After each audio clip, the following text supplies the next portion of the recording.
បាទជំរាបសួរហើយនឹងសួស្តីដល់ពុកម៉ែបងប្អូនសមាជិកទាំងអស់គ្នាដែលចូលចិត្តតាមដានរាល់ការផ្សាយខាងតម្រុយរបស់បងប្អូនប្រចាំថ្ងៃយើងនៅក្នុងថ្ងៃទី15ម្សិលមិញបងប្អូនណាបាទយើងនៅក្នុងថ្ងៃទី15ម្សិលមិញសមាជិកដែលគាត់បានយកលេខ free របស់បងប្អូនយកទៅលេងនៅក្នុង channel YouTube ឬក៏ Facebook ហ្នឹងយើងចូលបានតែលេខអុកខ្ទង់ទេពុកម៉ែបងប្អូនណាបាទយើងចូលបានខ្ទង់6និងខ្ទង់0ពុកម៉ែបងប្អូនបាទសម្រាប់ខ្ទង់6គឺចេញ66បាទខ្ទង់0គឺចេញ04បងប្អូនសម្រាប់លេខ free ដែលបងប្អូនតម្លាក់ឲ្យបងប្អូនសមាជិកយកទៅលេងហ្នឹងគឺចូលបានតែលេខអុកខ្ទង់ទេនៅក្នុងថ្ងៃទី15ម្សិលមិញបាទអ្វីដែលជាពិសេសហ្នឹងបងប្អូនសមាជិកដែលគាត់បានយកលេខ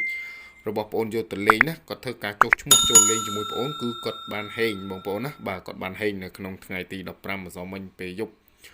បងប្អូនបាទយើងចូលបាន88បងប្អូនណាបាទយើងចូលបាន88មួយគ្រាប់បងប្អូនបាទគឺចេញចំប៉ុសដេបងប្អូនបាទចេញចំប៉ុសដេសមាជិកយើងគាត់ចូលអ្នកខ្លះចូលបាន5000អ្នកខ្លះ6 7000អីចឹងទៅពុកម៉ែបងប្អូនណាបាទយើងបានហេងមែនទែនសម្រាប់88បាទសមាជិករបស់យើងគឺបានហេងនៅក្នុងថ្ងៃទី15ម្សិលមិញអញ្ចឹងហើយសម្រាប់បងប្អូនសមាជិកនៅក្នុងថ្ងៃទី16មានលេខឲ្យបងប្អូនសមាជិកយកទៅលេងទៀតហើយណា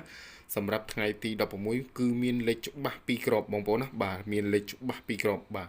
លេខបុក1គ្រាប់និងលេខរង1គ្រាប់អាហ្នឹងគឺសមាជិកប្រចាំខែណាពុកម៉ែបងប្អូនហើយក៏បងប្អូនមានលេខ VIP លេខបុកគៀកម៉ោង1គ្រាប់ទៀតដែរពុកម៉ែបងប្អូនណាបាទហើយក៏មានសមាជិកលេខ free ប្រចាំថ្ងៃដែលបងប្អូនតម្លាក់ឲ្យនៅក្នុងថ្ងៃទី16ហ្នឹងគឺឲ្យ28 83 610906បងប្អូនណាបាទសម្រាប់លេខអុកខ្ទង់វិញគឺឲ្យអុកខ្ទង់20អុកខ្ទង់8និងអុកខ្ទង់6បងប្អូនណាបាទ3លេខគឺឲ្យ583គុណបងប្អូនបាទគឺឲ្យ583គុណ556គុណបងប្អូនណាបាទបងប្អូនឆ្លាញ់លេខណាអាចយកលេខនឹងយកទៅលេងបានតែបងប្អូនចង់បានលេខច្បាស់ពីខាងតម្រុយរបស់បងប្អូនយកទៅលេងគ្រាន់តែពុកម៉ែបងប្អូនអាចធ្វើការចុះឈ្មោះចូលលេងជាមួយបងប្អូនបានតាមរយៈ account Facebook របស់បងប្អូនគឺមានឈ្មោះថាលក់លេខឆ្នោតថ្មីបងប្អូនណាបាទបងប្អូនជួយ like ជួយ share និងជួយចុច follow ជួយចុច subscribe ឲ្យបងប្អូនម្នាក់មួយផង